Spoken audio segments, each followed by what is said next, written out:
I'm staying over tonight. Can you make room for all of us? Wait a minute. I already told you, I have plans to go see a play tonight, and it'll be late when I get back.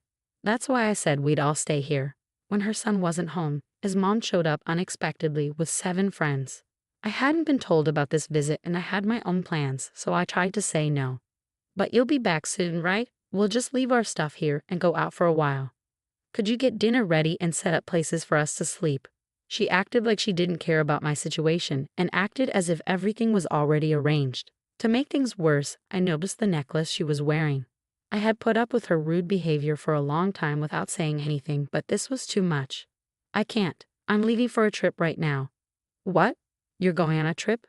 Who's going with you? My unexpected refusal surprised her. I had finally reached my breaking point after enduring her constant nagging. Please give me back that necklace. It was time for my mother-in-law to face the consequences of her actions. My name is Michelle Gorman, and I'm a 30-year-old housewife. After I got married, I used my experience in administration to become a computer class instructor. My husband, Mike, is busy every day as the president of his father's company. Sometimes he seems lost in thought, but it makes me happy to see him relaxed, especially when we go on our favorite movie dates. I feel better when I'm with you, he often says. I'm glad if I can make his life a little easier. I wish I could offer him advice or suggestions, but I've always found it hard to speak up. Since I was young, I've preferred listening to others rather than talking about myself. My older brother, who's 4 years older than me, has always looked out for me. I used to dislike that about myself, but thanks to Mike's support, I've started to gain some confidence. Mike has an older brother who works as the vice president in their father's company. His wife, Mindy, is around my age, and we get along great. She's focused on her career, reliable, and kind. I admire how she stands up for herself and shares her opinions, yet she's also understanding and flexible. Watching her stand up to the mother-in-law was really impressive. Unfortunately, they live far away, so I don't get to see them often, which I regret. On the other hand, the mother-in-law acts like she's the daughter of the company president, always confident, but her stubbornness and arrogance are clear. Michelle, you're Mike's wife, the president. You should quit your job as a computer instructor and fully support your husband, she'd say, putting a lot of pressure on me. Mike would support me, but she'd still be unhappy. Sometimes I was glad we lived apart. I just wanted a peaceful life with Mike and hopefully children someday. But then Mike's father passed away suddenly from a heart attack. It was a shock for everyone, and Mike and his brother had to figure out what to do with the family company. Mike decided to stay in New York for a while. I went back home and waited for Mike's updates. With the extra responsibilities on both of them, I was worried. After talking with his brother, they decided that Mike would move to the company's main office in New York. His brother became the new president and Mike became the vice president. We looked for a house in New York and found a nice one that was already built. It was a bit far from the train station, but it was in a quiet area, which felt safe. The house had lots of sunlight, so it seemed like we'd have a comfortable life there. Since Mike had to work late because of all the changes at work, I made sure our home was cozy so he could relax and prepared healthy lunches for him. I wanted to do everything I could to support him. And just like that, a month went by. I'm back. I'm starving, Mike said. Thanks for working so hard. I'll make dinner, I replied. Thanks. Hey, Michelle, my mom wants to visit this weekend. Is that okay? I was worried that she might be feeling lonely since Mike's dad passed away, so I was glad to hear this. Of course. We still have some things to tidy up, but she's welcome, I said. Thanks. I'll tell her. Oh, maybe I should ask my brother and his wife to join too, Mike suggested. Yeah, that's a great idea, I replied. It might sound strange, but moving here meant I could see Mindy, my sister-in-law, more often, which was a nice surprise. That weekend, we all got together to talk about what had been happening and share memories of my father-in-law. It's sad that Dad's gone, but I didn't want to stay sad forever, so I started a new hobby, my mother-in-law said with a smile. She always looked elegant, wearing beautiful dresses and nice jewelry. Today, she looked stylish with a light purple scarf that stood out. She seemed to have lost some weight, but she was still firm when giving advice to Mike and his brother about the company. But since my father-in-law passed away, I noticed she was being stricter with me. Michelle, we're running out of drinks. Can you go buy some? She asked. Jessica, I can go get them, Mindy offered. Oh, can you? That would be really helpful, she said, sounding more demanding towards me than she did towards Mindy. I thought maybe she was struggling with the loss of her husband, so I decided to let her comments go for a while and just watch. After dinner, Mike drove everyone home, and the night was over. Since then, my mother-in-law started coming to our house a lot. She started criticizing how I kept the house and complaining about Mindy, and she started going through our fridge without asking, which surprised me. Michelle, Mike is so busy right now. You should pay more attention to the meals you make for him. What if he gets sick too? Yes, I'll be more careful. And there's still trash here. Can't you clean up properly? I'm sorry. It kept going like this. It felt like she was just finding things to criticize about me to pass the time. But whenever Mindy came over, she'd leave quickly, saying she had other things to do. She said it wasn't because she didn't like me, but I felt differently. Maybe she found it easier to boss me around, since I hardly ever argued back, than to do the same to Mindy, who always spoke her mind. I thought about getting a job to spend less time at home. But even after I found one, my mother-in-law's harassment got worse. Michelle, we're out of barbecue sauce at our place, so get some while you're out. I brought some leftovers with me, so I'll take them. Her boldness sometimes left me speechless. She could easily afford to buy fancy ingredients from a fancy store. Then something happened. A necklace that was very special to me disappeared. It was a keepsake from my mother, and I always kept it safe on a shelf in my room. The only person who came to mind was my mother-in-law, since she visited often. Even though I didn't want to suspect her, she often looked around our house and probably knew where most things were. Despite searching everywhere, I couldn't find it, so I decided to ask her about it. That's when she exploded with anger, yelling, "You probably lost it yourself. How dare you accuse me? What kind of person are you? I'm sorry, I searched everywhere I could think of, but I couldn't find it. It's a special keepsake from my mother, and it means a lot to me." More than feeling angry about being accused, I was devastated about losing something so precious from my mom, and tears started to fall. I don't care, it's just a necklace. Why don't you just ask Mike to buy you a new one? It's not about getting a new one. I realized she wouldn't understand my feelings. I decided not to talk about it anymore. But then money from my wallet and other things around the house started disappearing. Even though I kept an eye on my mother-in-law, I never saw her take anything. Confused and tired of it all, I talked to Mindy about it. She said my mother-in-law was definitely the main suspect because no one else had access to our home.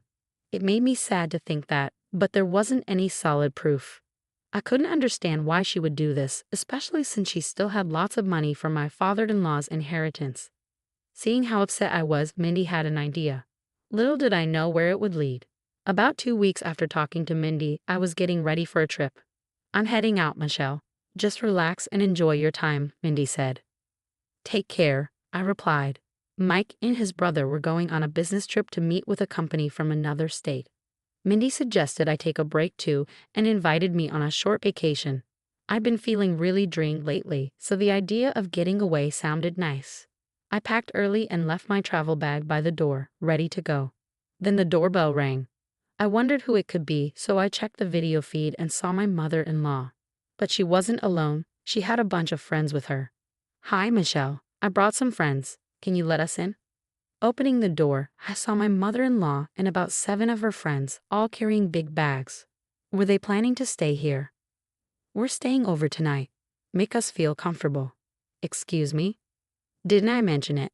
We're going to see a play nearby tonight, and since it ends late, we decided to stay here," she said casually. This was news to me, especially since my departure time was approaching. "Oh, did I inconvenience you? Jessica told me you were okay with it." I hadn't heard anything like that, and it seemed like she was making up excuses. Feeling more and more frustrated, I responded firmly.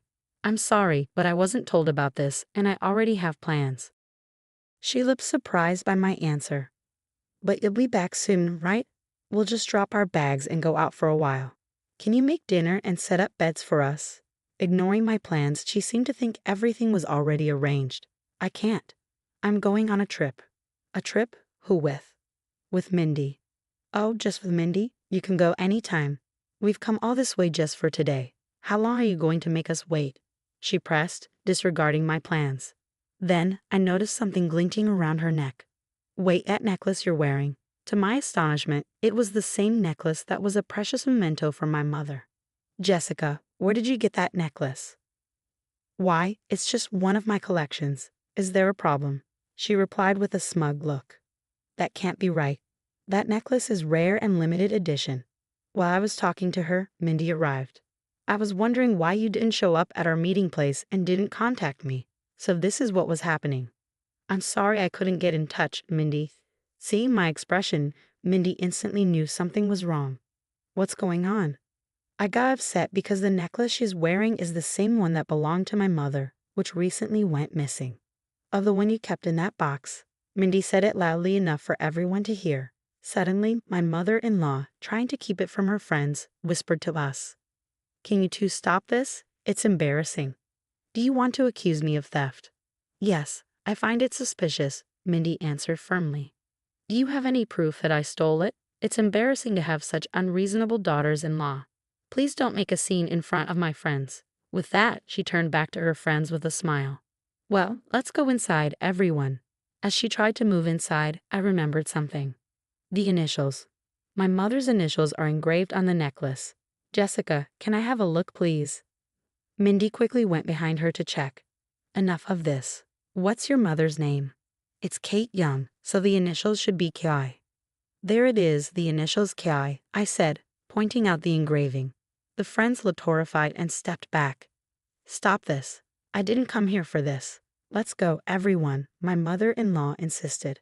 We're not letting you leave, Mindy said firmly. The friends, sensing the tension, quickly muttered, We're not involved, and hurried towards the subway. Wait, there's been some mistake. My mother-in-law tried to follow her friends, but someone stopped her. What are you doing here? Weren't you supposed to be on a business trip? Standing there was Mike. It turned out his business trip was actually scheduled for the next day. He had deliberately given his mother a false date to investigate her actions. Mindy had told Mike about the missing items from our house after I talked to her. At first, Mike was unsure, but after visiting his childhood home and seeing similar items to ours, he began to suspect theft. However, without evidence, he knew she could easily deny it, so he came up with today's plan. Inviting friends for an overnight stay was unexpected, but he was sure his mother would come if she thought he wasn't home. What are you doing here? Mike demanded. I was just leaving, my mother-in-law said as she tried to go, but I stopped her. Give it back. That necklace isn't yours. It's a keepsake from my parents. Why do you have it, Mom? I demanded. It's not what you think. I found it in my purse. Michelle must have set me up, she claimed, suddenly shifting the blame to me, seemingly fearing she was in trouble. Do you really think such a lie would work? There's no way Michelle would do something like that. First, give the necklace back to Michelle. We'll talk after that, Mike said firmly. Reluctantly, she took off the necklace, threw it on the ground, and tried to run away. Hey, wait. We tried to chase her, but stopped shortly after. We didn't need to anymore. Huh? I was taken aback as 10 police officers stood in front of my mother-in-law. I was unsure about what was happening, just staring at the bizarre scene. Then one of the officers spoke up. We received a report from a local resident. They said someone who seemed to be causing a disturbance here was often seen entering this house when the owners were away. They asked us to come quickly. What are you talking about? I'm the mother of the son living here. Getting the police involved in a family matter? My mother-in-law retorted, looking annoyed. Wait, what do you mean she entered when we weren't home? I never did such a thing, I interjected. I always come when you're home. Did the informant say anything else?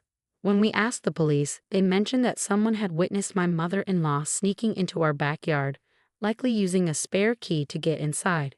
Indeed, we had a spare key hidden beneath a plant pot in the backyard. This realization gave us chills and also explained the missing items. Mike had considered this possibility and was planning to observe her actions while we were out today, but he never expected to find out the truth in this manner. Mom, why were you coming into our house when we weren't home? It's all lies. You're going to believe some unknown person's story, she retorted. But you did have my precious necklace, didn't you? I pressed. I told you I found it in my purse, my mother-in-law insisted. One of the officers stepped in, saying calmly, Let's talk about this at the station. But I didn't do anything. Mike, say something, she pleaded. Mom, stop this. I can't understand why you did this, Mike said firmly. Upon hearing her son's words, my mother-in-law collapsed to the ground. But just when it seemed like she had nowhere left to run and was feeling defeated, she suddenly flew into a rage. Because after your father passed away, I felt so lonely, and seeing her always so cheerful, I couldn't stand it. I felt better seeing her troubled. I wanted her to feel the pain I felt, she shouted. Mike was red-faced hearing her irrational reasoning. Mike, wait, let me speak, I said, feeling the need to confront the issue head-on. I stepped in front of an increasingly angry Mike. I understand where you're coming from, Jessica. Perhaps I've been neglectful by always brushing off our talks. However, stealing is a different matter entirely. Did you want to upset me? Don't be ridiculous, she snapped. Did you find joy in pushing someone to their limits with such a twisted and dirty scheme? Did that fill the void of your loneliness? I asked, trying to understand her actions. Shut up. What do you know about me? She snapped back defensively. If you're feeling down, then tell us. We can't read minds, I said, trying to reason with her. Don't make fun of me. Why would I tell you anything, you worthless daughter-in-law? She lashed out. Mom, Michelle's right, Mike intervened firmly. Seeing that the situation wasn't progressing, the police stepped in, suggesting a move to the station. Are you really going to take me in? I can't believe this, she protested. Despite her resistance, given the eyewitness accounts of the unlawful entry and a suspicion of theft from possessing my belongings, the police decided to question my mother-in-law, and so she was promptly arrested on charges of unlawful entry and theft. She continued to protest her innocence, demanding a lawyer and refusing to eat the food provided. During a visit from her father, he expressed his anger and urged her to deeply reflect on her actions. This stern admonition prompted a change in her demeanor as she tearfully apologized. Despite her typically carefree nature, her father's authority seemed to be the only one she wouldn't challenge. He warned her that unless she genuinely reflected on her behavior, she shouldn't expect to have a home to return to. Reluctantly, she appeared to accept the reality of her situation. Perhaps the loss of her husband had left my mother-in-law searching for her place in the world. Were her expensive clothes and jewelry merely a shield to protect herself? I even began to wonder if her differing treatment of me and my sister-in-law was just a facade to conceal her vulnerabilities. However, her excessive desires and inability to control them were a separate issue. It was clear that making wrong judgments had led to this unfortunate incident. I was shocked to see the situation escalate to such a degree, especially realizing that my mother-in-law had been using a spare key to enter our house without our knowledge. It genuinely terrified me to think about the potential dangers of someone entering our home without permission. Later, I discovered that the couple living diagonally across from us had reported her. The wife, who works from home, had noticed my mother-in-law entering our yard suspiciously multiple times and found it concerning. I'm incredibly grateful for their courageous actions. Since then, we've been enjoying a peaceful life. To ensure our safety, we changed our locks and stopped hiding a spare key in the yard.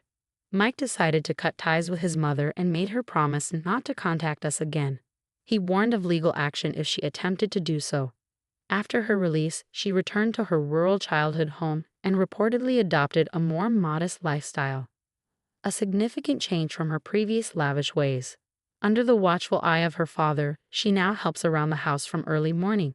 I sincerely hope she takes this opportunity to reflect on her past behaviors.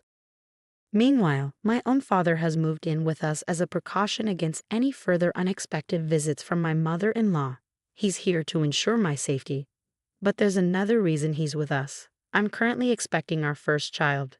The anticipation of becoming grandparents, coupled with the support of Mike, fills me with a sense of warmth and determination. While material possessions can bring temporary satisfaction, it's the presence of loved ones that truly enriches our lives. As we discuss our living arrangements, surrounded by our dear ones, we are committed to preserving the peace and happiness of our daily lives. But